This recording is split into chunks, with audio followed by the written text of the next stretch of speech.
April 1945. Berlin is already dying. The city is surrounded, cut off, and being crushed from the outside by a Soviet army so large that the numbers sound unreal even when you say them out loud. Tanks are moving through the outskirts. Artillery is hitting the streets. Buildings are collapsing one after another until the capital of the Third Reich no longer looks like a capital at all, but like a body being torn apart in slow motion. Smoke hangs over everything. The roads are broken. The basements are full. The windows are gone. And somewhere inside that ruin, the last defenders are still fighting as if the next hour might somehow matter. That is the first lie of Berlin in its final days. It does not matter. The city is finished. Everyone inside knows it, or should know it. The German army cannot save it. The Luftwaffe cannot save it. Hitler cannot save it. The war has already slipped beyond the point where courage can change the outcome. What remains is not victory, not even survival, but the strange and terrible question of how a man behaves when he understands that the end is certain. And that is where this story becomes something much stranger than a simple war tale. Because some of the men defending Berlin in those last days were not German. They were French, Norwegian, Danish, Swedish, Latvian, Spanish. Men who had crossed borders, joined foreign formations, and attached themselves to a cause that was already collapsing under its own weight. Some believed in the ideology. Some feared the Soviets more than they feared death. Some knew that if they returned home, they would not come back as soldiers, but as criminals. They were not fighting for a future anymore. They were fighting because they had run out of places to go. Among them was a Frenchman named Eugène Volot. He was 21 years old. Before the war, he had been a plumber in Paris. Not a myth, not a soldier's son, not an aristocrat. A tradesman, a young man who would have spent his life repairing pipes and fitting lines beneath the floors of ordinary buildings if Europe had not gone mad. He was born in 1923, came of age in a continent that was falling apart, and volunteered for war instead of remaining in the life that should have been waiting for him. He went east, he fought, he was wounded, he survived. And then, instead of stepping away from the war, he walked deeper into it. That choice matters, because by 1945, there was no illusion left. By then, Berlin had become a trap made of brick and fire. The Soviet forces closing in on the city had overwhelming superiority in men, tanks, artillery, and air power. German positions were collapsing faster than they could be rebuilt. The city's outer districts had already been smashed by bombing and shelling. The inner districts were being turned into a maze of craters, barricades, burning vehicles, and improvised strongpoints. Every street could become a death zone. Every staircase could become a last stand. Every window might hide a rifle barrel. War in Berlin was not a campaign anymore. It was a series of rooms being taken one by one. The men holding it were exhausted, underfed, and surrounded. And the strangest thing is that among the hardest fighters in the city were foreign volunteers serving in the Waffen-SS. Not because they had suddenly become German, but because by this point the war had stripped away all clean identities. For the Latvians, Soviet victory meant the end of their country as an independent nation. For the Norwegians and Danes, it meant imprisonment or execution at home. For the Spaniards, it meant continuing a war that their own government had started to distance itself from. For the French, it meant a return to a homeland that would prosecute them. Berlin was not a choice for them. It was the last station. The 11th SS Volunteer, Panzer Grenadier Division Nordland, took positions in the southeastern sectors of the city, where the Soviet main assault was expected to hit hardest. Its ranks were filled with Norwegian and Danish volunteers who had already survived years of frontline combat and had been worn down to a shadow of what they once were. Their tanks were few, their ammunition was limited, their odds were non-existent. But they still dug in at intersections, in ruined apartment blocks, and along shattered roads where Soviet armor would have to slow down before advancing. And when the Soviet tanks came, the city became a furnace. A Panzerfaust was not a soldier's weapon in the glamorous sense. It was not long range. It did not offer safety. It forced the defender to wait until the tank came close enough to die in the same moment he fired. 40 meters, 50 meters, sometimes less. Close enough to hear the tracks grinding over broken stone, close enough to see the barrel swinging toward you, close enough to know that if your shot missed, the next second might be your last. That was the kind of fight Berlin demanded. Eugène Volot thrived in it. On April 26th, he destroyed 2 Soviet tanks. On April 28th, in the fighting around Wilhelmstrasse, he destroyed 4 more. 6 tanks in 2 days, in the heart of a collapsing capital, by a 21-year-old plumber from Paris. It sounds impossible because the scene itself was impossible. But the records of the battle keep returning to the same conclusion. Volot was not a symbolic figure. He was an active, lethal soldier in one of the most violent urban battles in European history. And because war loves bitter irony, the same city that was being crushed by Soviet power also became the place where he received one of the highest military honors in Nazi Germany. On April 29th, he was awarded the Knight's Cross. Think about the image. A young Frenchman in a German uniform, standing in the ruins of Berlin, being decorated for killing Soviet armor, while the city around him was already collapsing into defeat. The medal meant prestige, but it also meant something uglier. Proof that the war had narrowed so completely that individual acts of destruction were all that remained visible. There was no grand strategy left. There was no hope of turning the tide. There was only the ability to kill a tank before it killed you.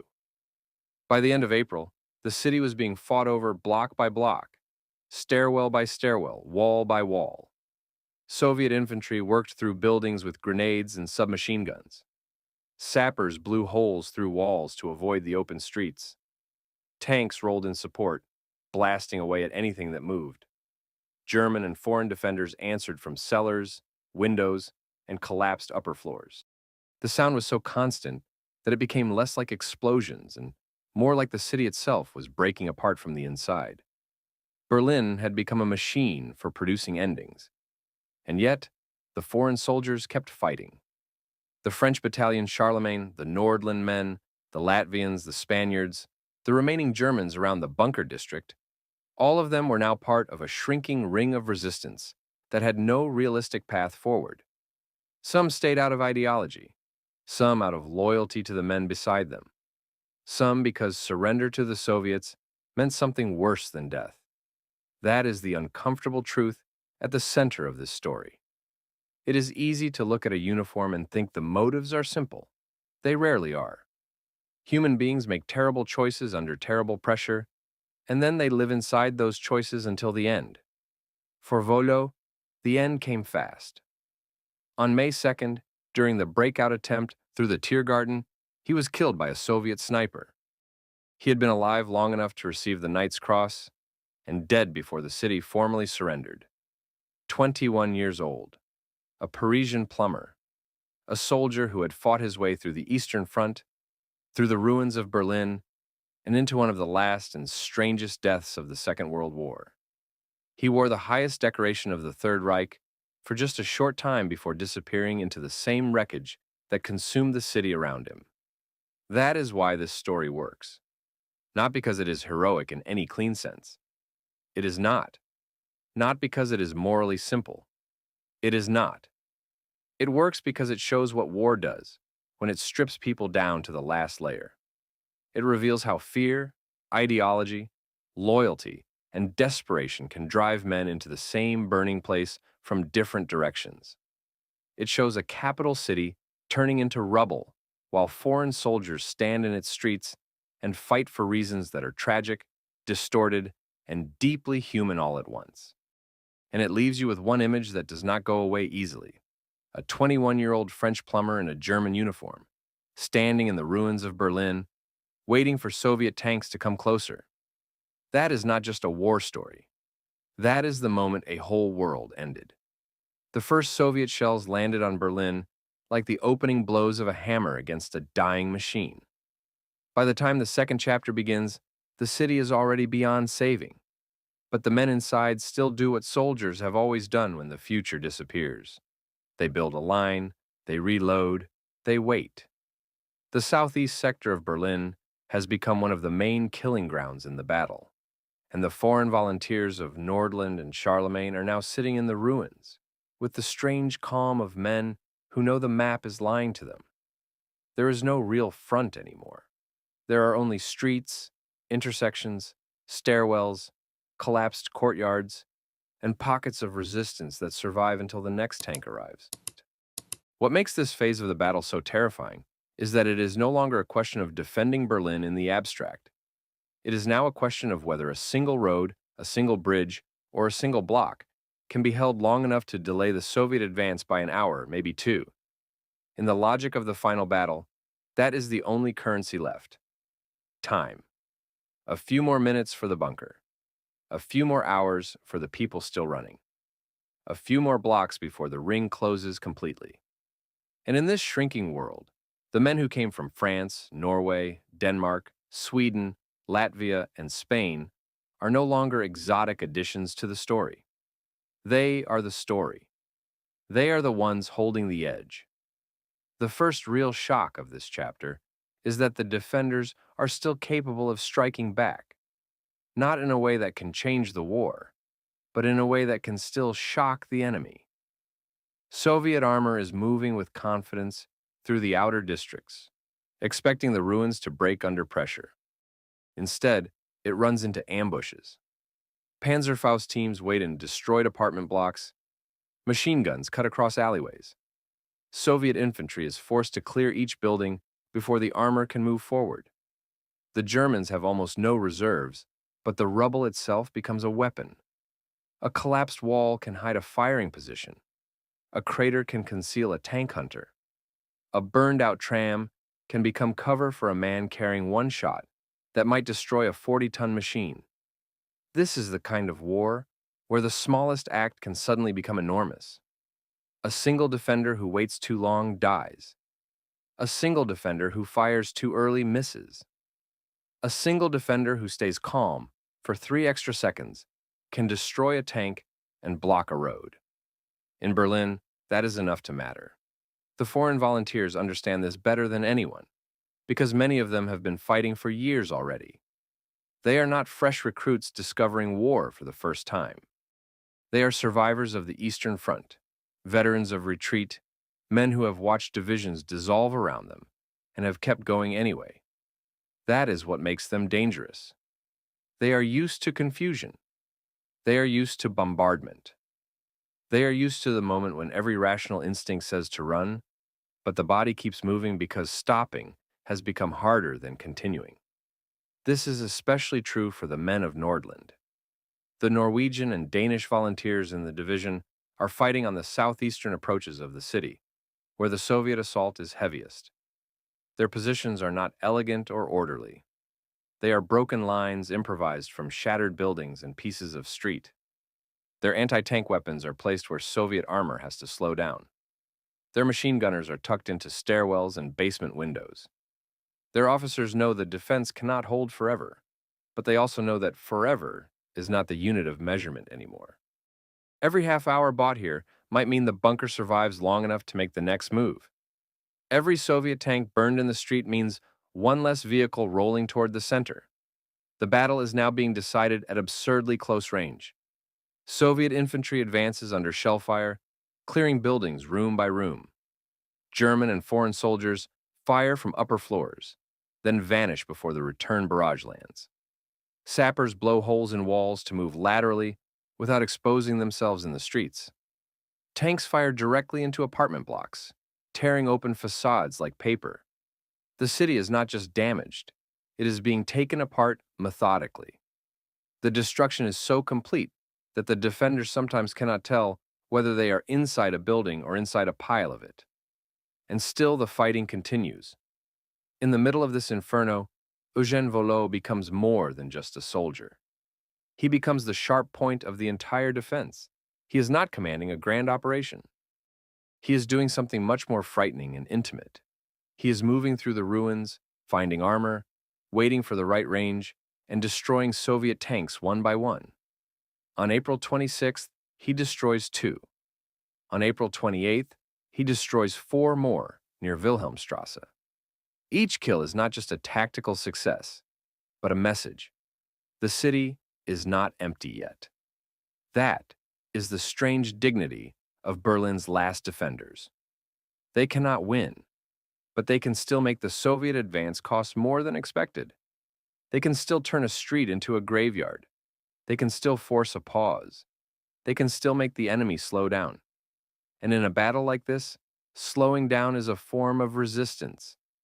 The French of Charlemagne are especially important now because they bring a different kind of energy into the city. They are not defending a homeland. They are defending their own decision. That sounds abstract, but in practice it makes them stubborn in a way that is almost unsettling. They know the consequences of surrender. They know what awaits them in France if they are captured. They know that the war has already marked them as men who crossed a line that cannot be uncrossed. So they fight with the grim, almost private intensity of people who are no longer trying to justify themselves to history. History has already judged them. What remains is behavior. That is why the battle around the government quarter matters so much. It is not only the military center of the collapsing Reich. It is the symbolic center of the entire catastrophe. Every block closer to the bunker feels like a narrowing of the world. Every destroyed tank in that direction feels like an attempt, however futile, to delay the moment when the curtain finally drops. By the end of April, Soviet troops are pushing toward the heart of the city, and the defenders can feel the perimeter contracting in real time. The streets they held yesterday are gone today. The streets they hold today will be gone tomorrow. The pressure has a psychological effect that is just as important as the physical one. Men who have been fighting for weeks begin to speak in shorter sentences. Orders become less elaborate. There is no room left for long plans. Everyone is thinking in moments instead of operations. A building is secure until it is hit. A crossroads belongs to you until it does not. A commander survives until a shell fragment or sniper round decides otherwise. This compression of time is what makes the final Battle of Berlin so nightmarish. It strips away the illusion that war is a sequence. It becomes a series of shocks, each one smaller than the last, until only the next explosion matters. This is also the stage where the human cost becomes impossible to hide. The wounded cannot be evacuated. The dead cannot be properly buried. The medical stations are full of blood, smoke, and exhaustion. Men with shattered limbs wait in basements while the shelling shakes dust from the ceiling. Ammunition runs low, water runs low, sleep runs low. Every resource that keeps a human being functioning begins to disappear. Yet the men remain in position because there is nowhere else for them to go. That is the real logic of the defense. Not glory, not hope. Just the terrible arithmetic of confinement. By the time the battle reaches its final phase, the foreign volunteers are no longer remembered as separate nationalities in the same way. They have been fused by the battlefield into a single exhausted force. A Norwegian is now simply a man at a window. A Frenchman is a man with a Panzerfaust. A Latvian is a man guarding a stairwell. A Spaniard is a man waiting in the ruins near the bunker district. Their languages are different, their reasons are different, their futures are different. But the sound of the artillery has made all of that almost irrelevant. What matters now is whether they can keep the line from disappearing entirely. And that is the chapter's real turning point. Berlin is no longer defended because it can be saved. It is defended because the men inside have reached the point where stopping feels like a betrayal of everything that brought them there. Some of them are driven by ideology, some by fear, some by pride, some by habit, some by the men beside them. But they all share the same final condition. They are trapped in a world that has already ended, and they keep fighting anyway. That is why this chapter has to feel heavier than the first. The first chapter was about arrival, about one man stepping into the fire. The second chapter is about what happens when the fire spreads, and everyone else has to choose whether to burn with it. This is where the story stops being about one French plumber and becomes about the entire collapsing logic of the battle. The city is shrinking. The defenders are thinning. The Soviet pressure is increasing. And every act of resistance, no matter how small, now feels like a defiant heartbeat inside a body that has already been declared dead. Berlin has not fallen yet, but it is no longer a question of whether it will. The only question left is how long the men in the ruins can keep the enemy from reaching the last door. By the time the third chapter begins, Berlin is no longer a city under siege. It is a city being erased. The outer districts have already been torn open. The middle ring has been shattered. Now the Soviet assault is pressing toward the center with the cold, methodical force of an engine that cannot be stopped. Every avenue into the government quarter feels shorter than it should. Every block has become more expensive to hold. Every minute the defenders survive now comes at a cost so high that it feels less like resistance and more like delaying the inevitable by throwing bodies into the gears. And yet, this is exactly where the story becomes most intense. Because the closer the Soviet army gets to the heart of Berlin, the more the battle stops looking like a conventional military operation and starts looking like a moral disaster in real time. The men defending the city are no longer fighting for a map or a flag or even victory. They are fighting inside the ruins of belief itself. The Third Reich has already collapsed in everything except the sound of its last guns. Hitler is still alive in the bunker, but only barely. Command is scattered. Communications are breaking. Units are dissolving. And in the middle of it all, the foreign volunteers who came to Berlin for different reasons are still there, still moving from position to position, still firing at tanks, still making the Soviets pay for every meter. This is the chapter where the battle becomes personal. Eugène Volot is now one of the most dangerous men in the city, not because he is famous, but because he has found his place inside the chaos. He is not a general giving speeches. He is not a symbol carved into stone. He is a 21-year-old soldier moving through a destroyed capital with a Panzerfaust and the cold patience that only real battle can produce. He has already destroyed multiple Soviet tanks. He has already been decorated with the Knight's Cross. He has already crossed the point where most men would stop. But Berlin rewards only the people who continue. That is what makes him frightening. He understands the rhythm of the battle now. He knows how long to wait. He knows how close to let the Soviet armor come. He knows that one correct shot can stop an advance, and one wrong movement can end his life instantly. The city has trained him into precision. The ruins have stripped him down to instinct, then rebuilt him into something harder than instinct: discipline under annihilation. Around him, the rest of the defenders are doing the same thing in different ways. The men of Nordland are no longer holding broad defensive lines. They are holding fragments: a staircase, a corridor, a junction, a basement entrance, a bridge that has to be kept open for one more hour. The Norwegian and Danish volunteers, worn down by years of combat, are fighting with the grim certainty of men who know retreat has become a fantasy. They have no reserve strength left. Their positions are reduced to islands in a sea of rubble. When Soviet infantry takes one building, another must be immediately turned into a fort. When a street falls, the defense shifts to the next wall. The entire battle has become a process of shrinking geometry. And still, the Soviet pressure keeps increasing. This is where the full scale of the assault becomes impossible to ignore. The Red Army is not just attacking, it is consuming. Infantry moves in with submachine guns and grenades. Tanks support them from the streets. Artillery hammers any strong point that resists. Sappers create new paths through walls, allowing Soviet troops to bypass roads and avoid the deadliest intersections. It is a ruthless and efficient method of urban warfare, and it is backed by overwhelming numbers. For every defender who falls, there are more men ready to step forward. For every destroyed tank, more armor rolls in behind it. The foreign soldiers know this, and that knowledge is what gives their resistance a tragic kind of power. They are not deluded. They know the outcome. What they are doing is not based on victory. It is based on refusal. Refusal to be overrun in silence. refusal to surrender the city too quickly, refusal to disappear without leaving scars on the enemy advance. By now, the fighting around the government district has acquired a strange, almost ceremonial intensity. Not because anyone intends it that way, but because history has compressed the battlefield into a symbolic space. Every movement toward the bunker feels loaded with meaning.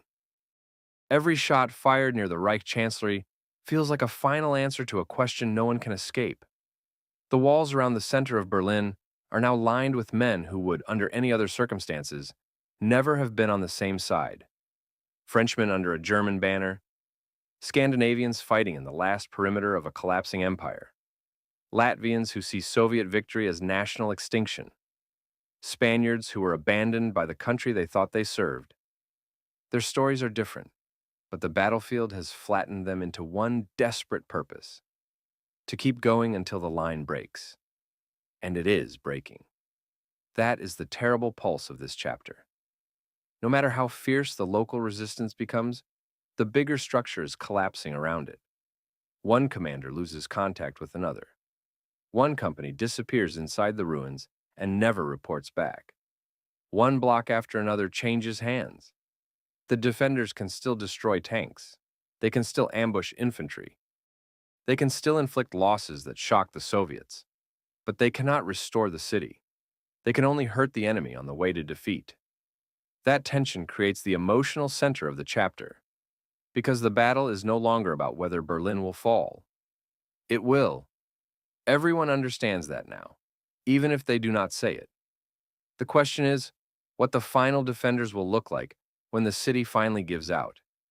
Will they collapse in panic? Will they fight to the last round? Will they try to break out? Will they die in their positions? Or will they be swallowed by the ruins before the surrender even comes? That uncertainty is what keeps the tension alive. Volut, in particular, stands at the edge of something larger than himself. He has become a figure of almost mythic efficiency. But the myth is fragile.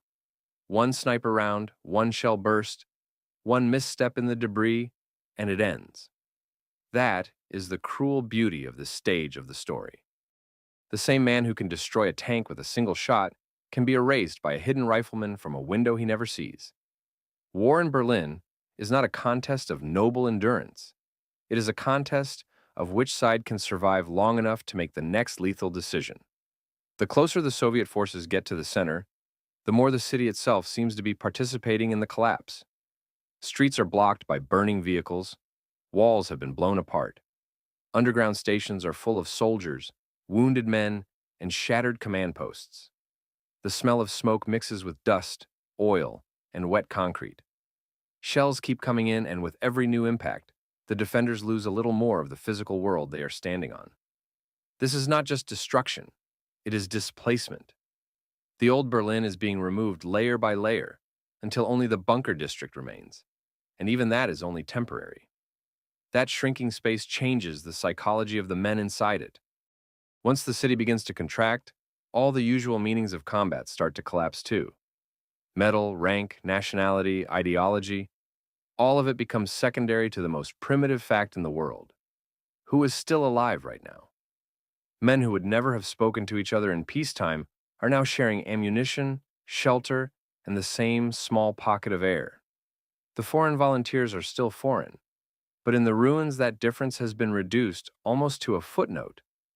What matters more is whether they can hold the next doorway, the next stairwell, the next crossfire lane. And that is why this chapter has to end with pressure rather than resolution. The Soviets are getting closer. The defenders are shrinking back toward the center. The city is still standing, but only in the way a body can still stand after every bone has been broken. Berlin's last line is not a line anymore.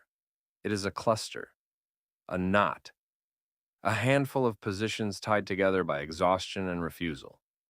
The third chapter is the moment when the story understands its own tragedy. The men are still fighting. The city is still burning. The bunker is still there. But the end has entered the room, and from this point on, everything becomes smaller, darker, and more final. By the time the fourth chapter begins, Berlin is already a tomb with smoke rising out of it. There is no longer any question of saving the city. There is no longer any serious military hope. The Soviet army has reached the final districts. The shelling never stops, and the heart of the Third Reich is now reduced to a few blocks, a bunker, and a handful of exhausted men who still move from room to room as if movement itself could delay history. The strange thing about the end of Berlin is that it does not arrive all at once. It comes in layers.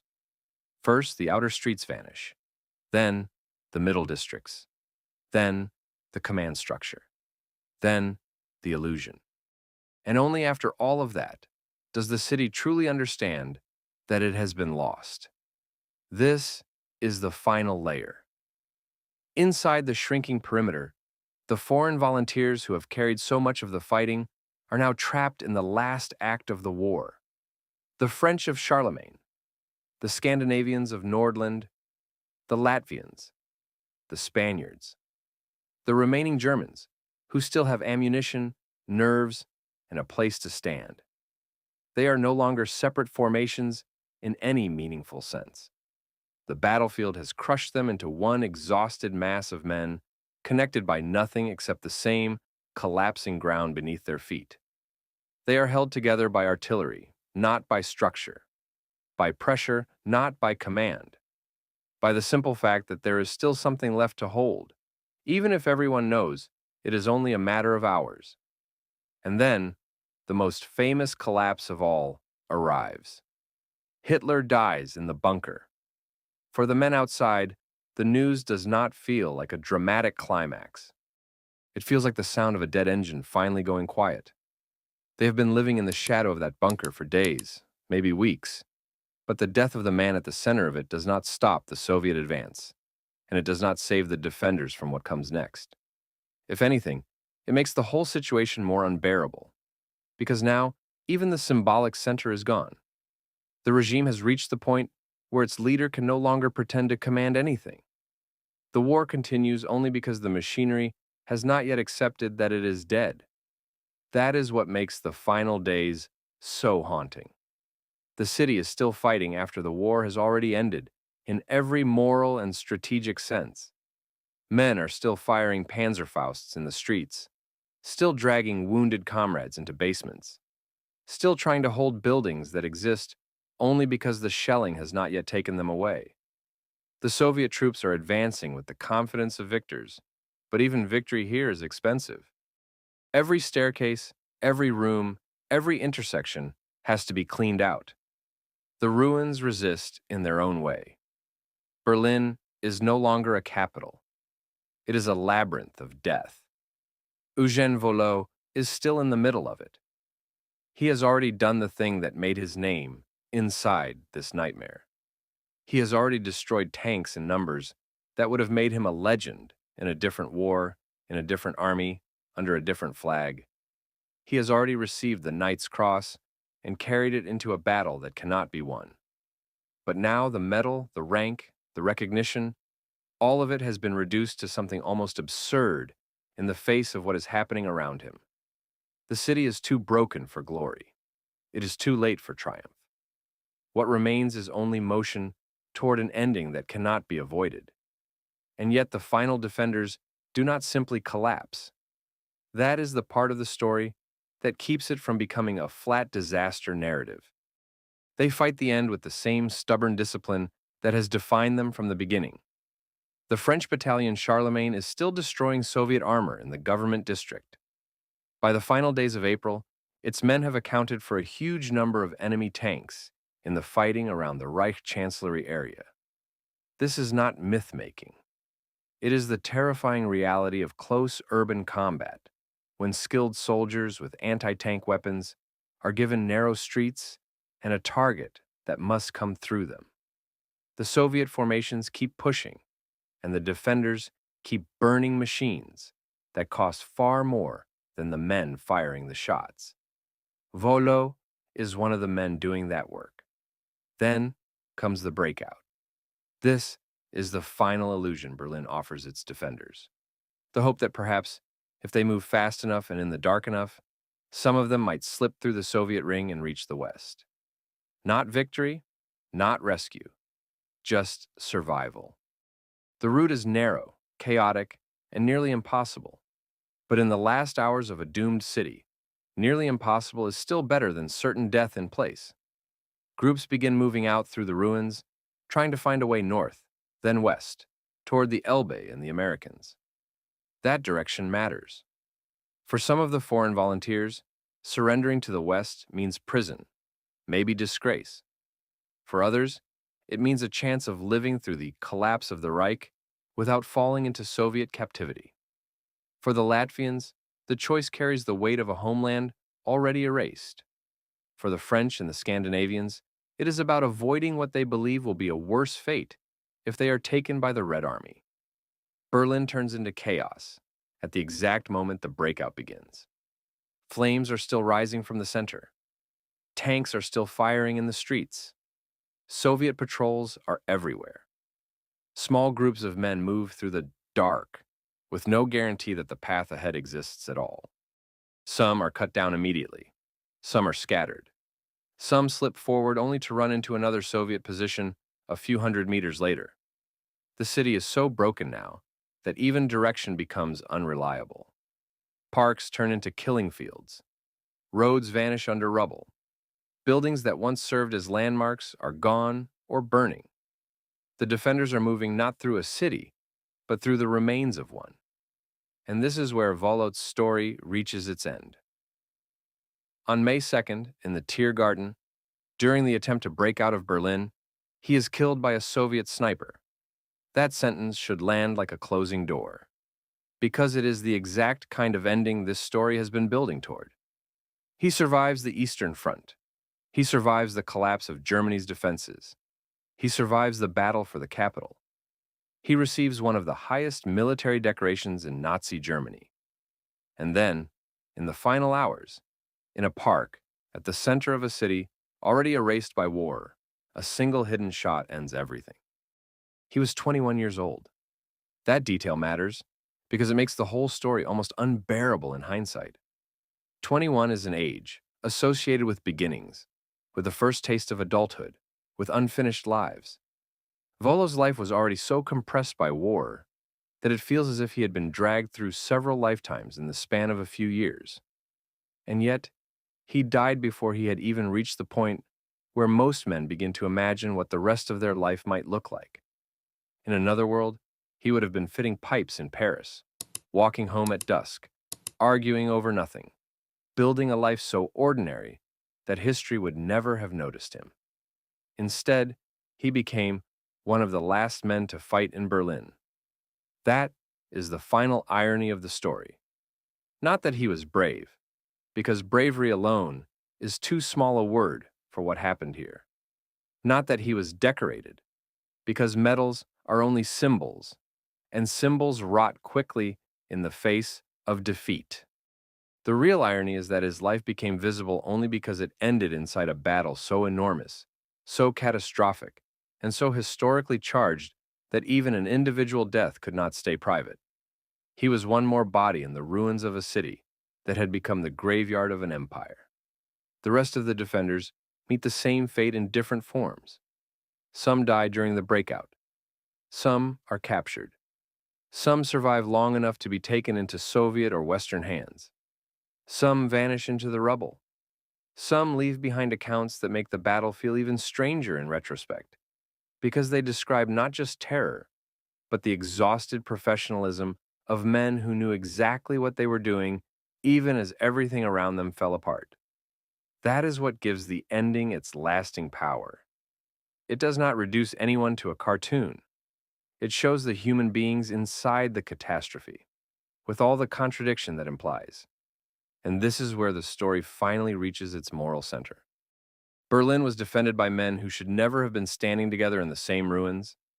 Frenchmen in German uniforms, Norwegians and Danes fighting under an ideology that would later be condemned by history. Latvians trying to avoid Soviet reoccupation. Spaniards continuing a struggle their government no longer wanted to acknowledge. They were not united by innocence. They were united by panic, loyalty, ideology, fear, and the brutal logic of war. None of that makes the cause clean. It does not need to. The power of the story lies in the fact that it is not clean. It is about what happens when history strips away the comfortable categories and leaves only the terrible fact of people making choices inside a collapsing world. And so, the final image is not a flag or a parade or a speech. It is a park in the middle of Berlin, ruined and silent after the noise, with a 21-year-old French plumber lying dead after the last breakout attempt of a defeated army. The city falls, the regime dies, the war ends.